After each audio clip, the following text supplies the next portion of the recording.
The first part of the anime begins by showing a boy named Tanjiro Kamado, who lives with his family in the snowy mountains. Despite living a simple life, every day Tanjiro always helps his family's economy by selling charcoal in the nearby town. Still, he and his family live their lives full of gratitude. Towards the end of the year, as usual, Tanjiro would go to a nearby town to sell charcoal.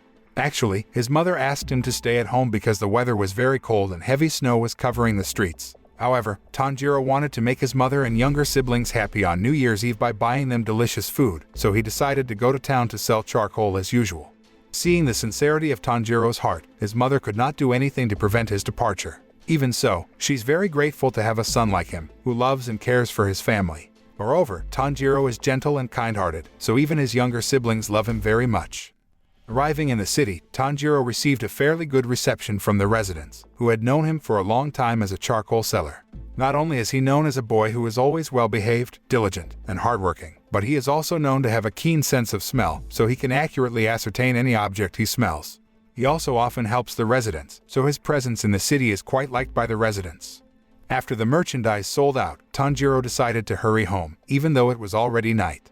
However, when passing the house of a resident named Saburo, who is on the edge of the forest, he is asked to spend the night at his house because it is very dangerous if he goes through the forest at night. Tanjiro was about to politely decline Saburo's request, but he was very adamant, and a look of fear appeared on his face when he said that the demons would be roaming around at night. After dinner, Saburo tells him about a man-eating demon that always appears after sunset. Saburo says that demons can enter human homes and prey on them. Even so, the townspeople weren't too worried because the demon slayers had always been ready to help them kill the demons all this time. However, he doesn't seem to believe Saburo's words about the existence of demons and thinks that Saburo is just lonely because he lives alone after his entire family dies.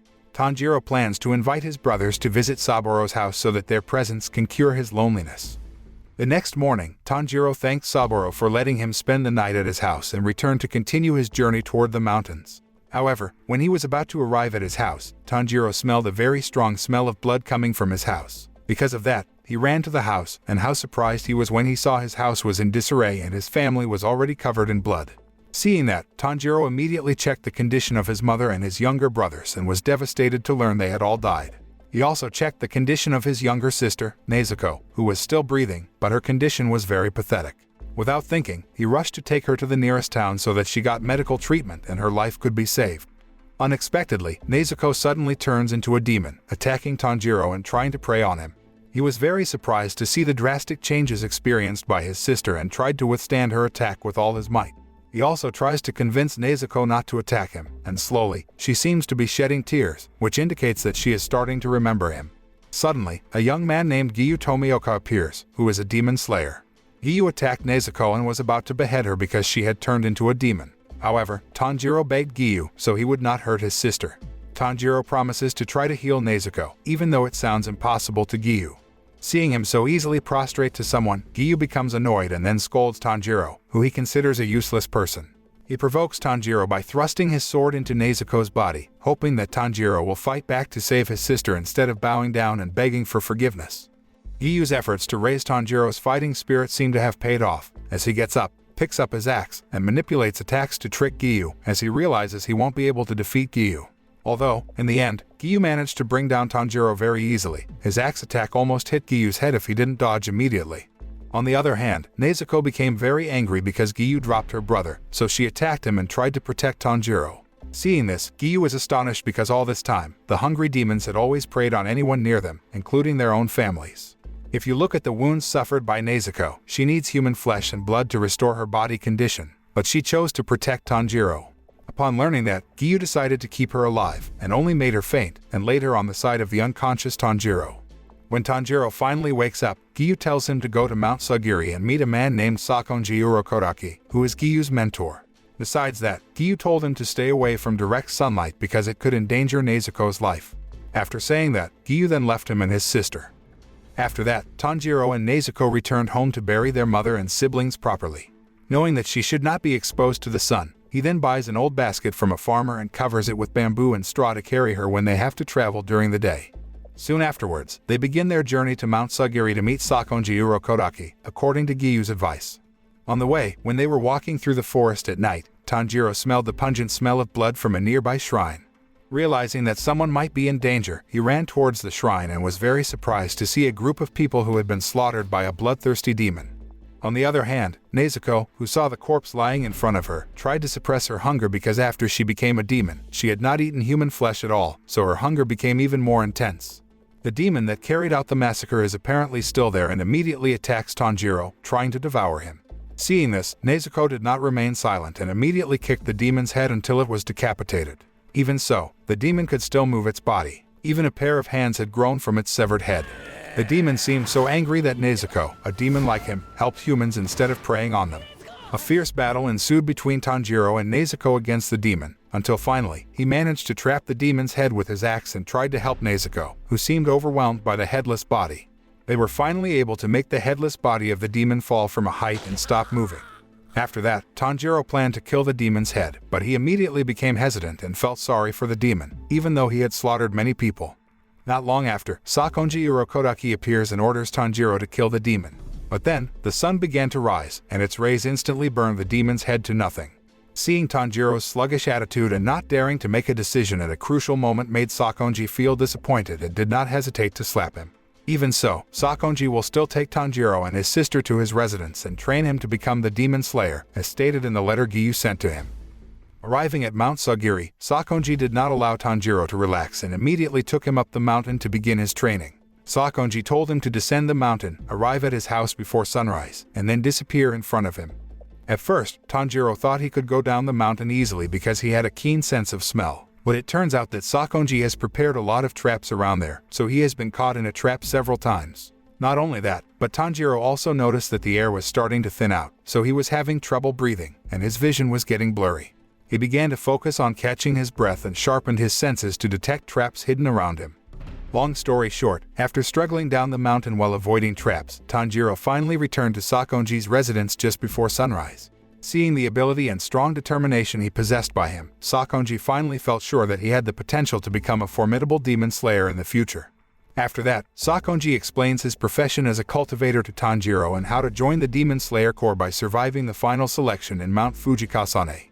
To prepare Tanjiro for this trial and to see if he is worthy of even being able to participate in it, Sakonji begins to train him in the way of the sword.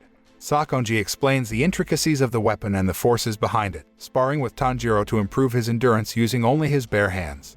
Alongside this, Sakonji trains Tanjiro in proper breathing techniques named water breathing, which mimics water, specifically the flow, flexibility, and adaptability of the liquid and replicates it with the user's movements, techniques, and abilities.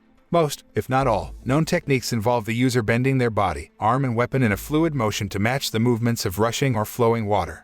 As time goes by, Tanjiro's physical abilities have improved significantly, and he has become more proficient in swordsmanship.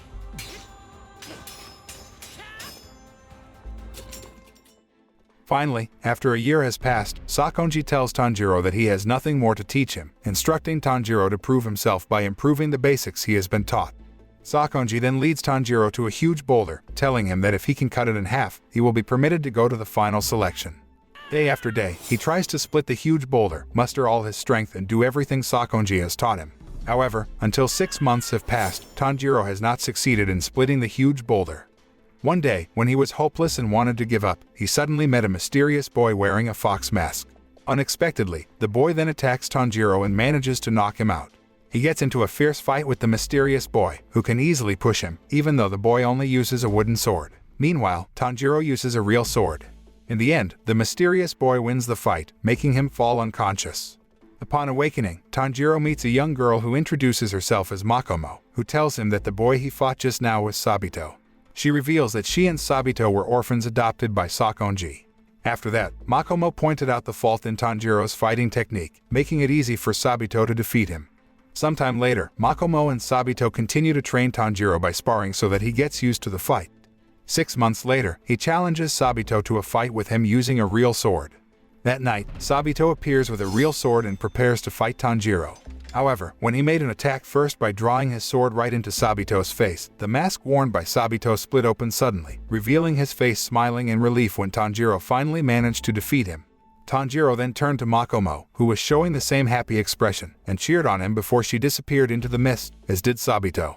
After the two of them left, Tanjiro finally realized that he had succeeded in splitting the huge boulder into 2 parts. He could do that because he could pick up the scent of a thread to an opening, and the thread would lead his blade to the opponent's weak spot, so he managed to defeat his opponent. Shortly afterwards, Sakonji approached Tanjiro and praised him for successfully splitting the huge boulder and being stronger than before. He finally gives permission to Tanjiro to take part in the final selection on Mount Fujikasane. Hearing this, Tanjiro could not contain his happiness and hugged his master with tears in his eyes. In the evening, Sakonji makes a delicious dinner to celebrate Tanjiro's success in completing all his training. Tanjiro looks happy and thanks his master. However, Sakonji worries about Tanjiro's safety because he will face a formidable opponent in the final selection. Even if Tanjiro manages to graduate and become the Demon Slayer, he will also face demons whose powers are far more terrifying. Even so, Sakonji hopes that he can become the great Demon Slayer and succeeds in realizing his wish to heal Nezuko. Sakonji then gave a fox mask to him, the same one given to all his students, including Sabito and Makomo. The next day, Tanjiro rushed to Mount Fujikasane to participate in the final selection. Arriving there, he seemed to admire the beauty of the wisteria flowers that bloomed very beautifully even though it was not in season.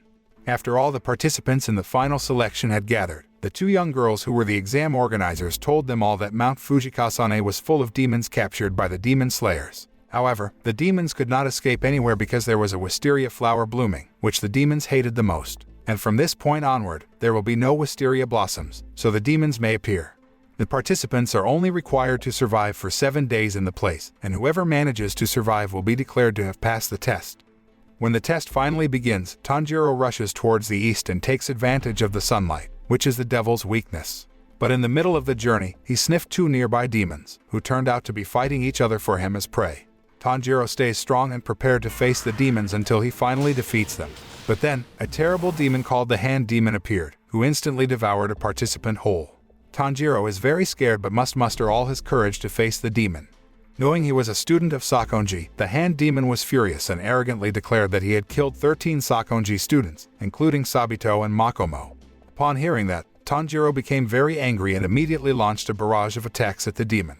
However, the Hand Demon is much more formidable than the previous 2 demons, so even he becomes overwhelmed by it. During the fight, Tanjiro finally saw the scent of thread and knew his opponent's weakness, so he decided to behead the Hand Demon.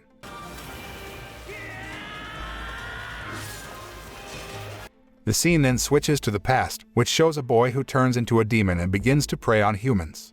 One day, the demon boy met Sakonji, still the Demon Slayer. Without thinking, Sakonji attacked him and finally managed to knock him out. The flash is the past of the Hand Demon who is currently fighting with Tanjiro. In the end, the Hand Demon met its end at the hands of Tanjiro, a student of Sakonji, who had once defeated him. After being defeated, the Hand Demon's body gradually turned to ashes, and the spirits of the participants killed by the demon were finally able to go quietly to the afterlife. At the same time, Tanjiro gets a glimpse of the boy's past before turning into a demon, which turns out to be so pitiful that Tanjiro takes pity on the Hand Demon. In the following days, Tanjiro tries to survive by facing the demons who continue to attack him at night. When fighting with them, Tanjiro tried to ask about how to turn a demon back into a normal human, which of course did not get any answer. This is the end of part 1 of this anime.